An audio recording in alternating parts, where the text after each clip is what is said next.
সুপ্রিয় দর্শক, এবার দুবাইতে ৭০০ কোটি টাকা সহ ইন্টারপোলের হাতে গ্রেপ্তার বেনজির আহমেদের স্ত্রী এবং কন্যারা। দুর্নীতির এক অবিশ্বাস্য মেগা সিরিয়ালের চরম ক্লাইম্যাক্স হয়তো এবার চলে এলো। একদিকে যখন বেনজির আহমেদ নিজের দেশে ফেরার ঠেকাতে আন্তর্জাতিক আইনের ফাঁকফোকর কাজে লাগিয়ে ভুয়া মামলার নাটক সাজিয়েছিলেন, ঠিক তখনই পর্দার আড়ালে বাংলাদেশ সরকারের এক নীরব মাস্টার স্ট্রোকে বালুর বাঁধের মতো ধসে গেল তার পুরো অবৈধ সাম্রাজ্য।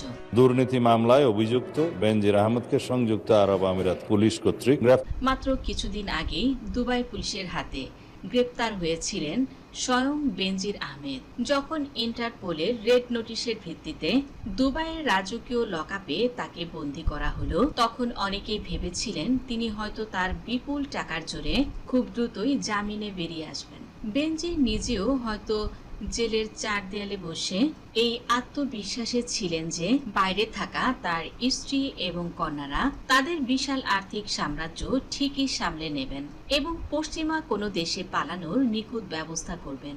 যে মানুষটি একসময় সারা দেশের পুলিশ বাহিনীকে নিজের ইশারায় চালাতেন, আজ দুবাইয়ের সেলে বন্দী অবস্থায় তাকে শুনতে হচ্ছে তার নিজের স্ত্রী ও কন্যাদের গ্রেপ্তারের খবর। বেনজির আহমেদের গ্রেপ্তারের পর তার পরিবারের উপর এমনিতেই আন্তর্জাতিক গোয়েন্দা নজরদারির শতগুণ বাড়িয়ে দেওয়া হয়েছিল। দুবাই পুলিশের ইন্টেলিজেন্স ইউনিট এবং ইন্টারপোল খুব ভালো করে জানত যে গডফাদাররা ধরা পড়ার পর তার পরিবারের সদস্যরা অবৈধ টাকা সরানোর চেষ্টায় মরিয়া হয়ে চেষ্টা করবেই। আর ঠিক সেটাই ঘটল।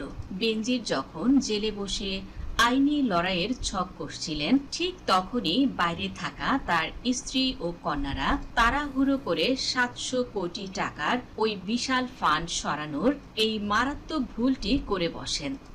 মানি লন্ডারিং এর এই ডিজিটাল যুগে এত বিপুল পরিমাণ অর্থ নাড়াচাড়া করাটা যে রেড অ্যালার্ট তৈরি করবে, সেই সাধারণ সেন্সটুকু তারা হারিয়ে ফেলেছিলেন প্যানিক বা চরম আতঙ্কের কারণে। ফলে বেনজিরের গ্রেপ্তারের রেশ কাটতে না কাটতেই এবার সব পরিবারে দুবাই পুলিশের জালে আটকা পড়েছেন। বন্ধুরা, কিভাবে এই বিপুল পরিমাণ অর্থ সরানোর ব্লুপ্রিন্টটি তৈরি করা হয়েছিল। আন্তর্জাতিক মানি লন্ডারিং বিশেষজ্ঞদের মতে এত বিশাল অঙ্কের ক্যাশ টাকা ব্রিফকেসে ভরে পাচার করা সম্ভব নয়, আর এর জন্য ব্যবহার করা হচ্ছিল ডার্ক ওয়েবের ক্রিপ্টোকারেন্সি এবং দুবাইয়ের রিয়েল এস্টেট মার্কেটের কিছু অসাধু ব্রোকারকে। প্রাইভেট জেট বা ভিআইপি কোনো রুট ব্যবহার করে ইউরোপের কোনো দেশে পালিয়ে যাওয়ার ছক কষছিলেন, কিন্তু তারা ঘুণাক্ষরেও বুঝতে পারেননি যে বাংলাদেশ সরকারের পাঠানো ১৪৪ পাতার ডসিয়ার বা অকাট্য প্রমাণের ফাইলটি ততক্ষণে ইন্টারপোল বা দুবাই পুলিশের ক্রাইম ব্রাঞ্চের হাতে পৌঁছে গেছে। শুধু বেনজির নয়, তার স্ত্রী এবং কন্যাদের নামে থাকা সমস্ত অবৈধ ট্রানজেকশন, ডামি কোম্পানির নাম এবং গোপন ব্যাংক অ্যাকাউন্টের বিস্তারিত তথ্য ছিল সেই ফাইলে। বাংলাদেশ ফাইন্যান্সিয়াল ইন্টেলিজেন্স ইউনিট এবং পুলিশের স্পেশাল টিমের পাঠানো সেই তথ্যের ভিত্তিতে দুবাই ফাইন্যান্সিয়াল মনিটরিং সেল তাদের প্রতিটি মুভমেন্ট ট্র্যাক করছিল। আর সেই গোয়েন্দা তথ্যের ভিত্তিতে অত্যন্ত গোপন কোন রুট ব্যবহারের সময় এই বিপুল পরিমাণ অর্থসহ তাদের আটক করা হয়েছে বলে বিভিন্ন আন্তর্জাতিক সূত্র থেকে জোরালো খবর আসছে। একসময় যিনি এদেশের মানুষকে আইনের ভয় দেখিয়ে পুরো রাষ্ট্রযন্ত্রকে নিজের হাতের পুতুল বানিয়েছিলেন, যার একটি ইশারায় দেশের বাঘা বাঘা অপরাধীরাও কাঁপত, আজ তার নিজের পরিবারই আন্তর্জাতিক আইনের জালে বন্দী। এটি শুধু একটি গ্রেপ্তারের খবর নয়, এটি হলো অন্যায় এবং মেগা দুর্নীতির এক করুণ পরিণতির চলন্ত প্রমাণ। বেনজির ভেবেছিলেন দুবাইয়ের মাটিতে বসে তিনি তার অবৈধ টাকার পাহাড় দিয়ে সব কিনে নেবেন। নিজের লোক দিয়ে সাজানো দেওয়ানি মামলা জুডিশিয়াল শিল্ডিং প্রত্যর্পণ থেকে বাঁচিয়ে দেবে, কিন্তু বাংলাদেশ সরকারের জিরো টলারেন্স নীতি এবং সারাশি কূটনৈতিক আক্রমণের কাছে এবার আর কোনো কূট কৌশলী আর কাজে আসলো না। বিশ্লেষকেরা বলছেন স্ত্রী এবং কন্যা ইন্টারপোলের জালে আটকা পড়ার পর বেনজির আহমেদ এখন আক্ষরিক অর্থেই খাদের কিনারায়। তার তৈরি করা ভুয়া মামলার যে আইনি ঢাল তিনি তৈরি করেছিলেন তা এখন পুরোপুরি অর্থহীন হয়ে পড়েছে। কারণ অর্থ পাচারের মতো গুরুতর আন্তর্জাতিক অপরাধে যদি তার পরিবারের সদস্যরা দুবাই পুলিশের হাতে প্রমাণ সহ ধরা পড়ে থাকেন, তবে তাদের বিরুদ্ধে সংযুক্ত আরব আমিরাতের করা আইনেই বিচার শুরু হবে। দুবাইয়ের মানি লন্ডারিং আইন বিশ্বের অন্যতম কঠোর। পরিবারের সদস্যদের এই ভয়াবহ পরিণতি থেকে বাঁচাতে এখন বেনজিরকে এক চরম মনস্তান্ত্রিক টানাপোড়েনের মধ্য দিয়ে যেতে হচ্ছে।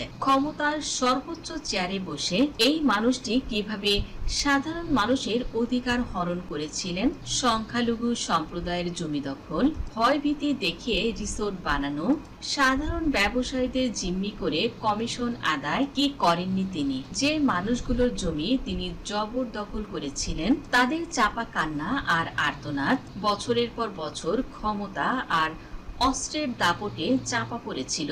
আজ সেই মজলুমের দীর্ঘশ্বাস যেন তাকে তাড়া করে বেড়াচ্ছে। যে টাকার লোভে তিনি হাজারো মানুষের কান্নাকে উপেক্ষা করেছিলেন, আজ সেই টাকার পাহাড়ে তাদের গলার ফাঁস হয়ে দাঁড়িয়েছে। অন্যদিকে তারেক রহমানের সরকারও এই ইস্যুকে অত্যন্ত সিরিয়াসলি নিয়েছেন। মানি লন্ডারিং এবং দুর্নীতি দমনে বর্তমান সরকারের যে অনড় অবস্থান, এটি তারই এক বড় প্রমাণ। স্বয়ং প্রধানমন্ত্রীর কার্যালয় থেকে এই পুরো অপারেশনটি মনিটরিং করা হচ্ছে বলে জানা গেছে। কূটনৈতিক মহল মনে করছেন বাংলাদেশ সরকার আমিরাতকে স্পষ্ট বার্তা দিয়েছেন যে আন্তর্জাতিকভাবে চিহ্নিত এমন দুর্নীতিবাজদের আশ্রয় দিলে দুবাইয়ের পরিচ্ছন্ন অর্থনৈতিক ভাবমূর্তিও প্রশ্নের মুখে পড়বে। ফলে দুবাই কর্তৃপক্ষ এখন আর বেনজির পরিবারকে বিন্দু মাত্র ছাড় দিতে রাজি নয়। দর্শক, ক্ষমতার অহংকার আর হাজার হাজার কোটি টাকার এই অবৈধ সাম্রাজ্যের এমন নাটকীয় পতনকে আপনি কিভাবে দেখছেন? দুবাই পুলিশের এই রুদ্ধশ্বাস অভিযান এবং ইন্টারপোলের জালে বেনজিরের পরিবারের আটকা পড়ার এই ঘটনা কি দুর্নীতিবাজদের জন্য একটি চূড়ান্ত সতর্ক বার্তা? 700 কোটি টাকা সহ আটকের এই খবরটি কি আসলে দুর্নীতির কফিনের শেষ পেরেক? আপনার অত্যন্ত মূল্যবান মন্তব্যটি আমাদের কমেন্ট করে জানিয়ে দিন। ভিডিওটি ভালো লাগলে লাইক, কমেন্ট, শেয়ার করুন এবং এমন ইনফরমেটিভ ভিডিও পেতে সাবস্ক্রাইব করুন জেনজি ডেইলি পলিটিক্স। ধন্যবাদ দর্শক সম্পূর্ণ ভিডিওটি দেখার জন্য।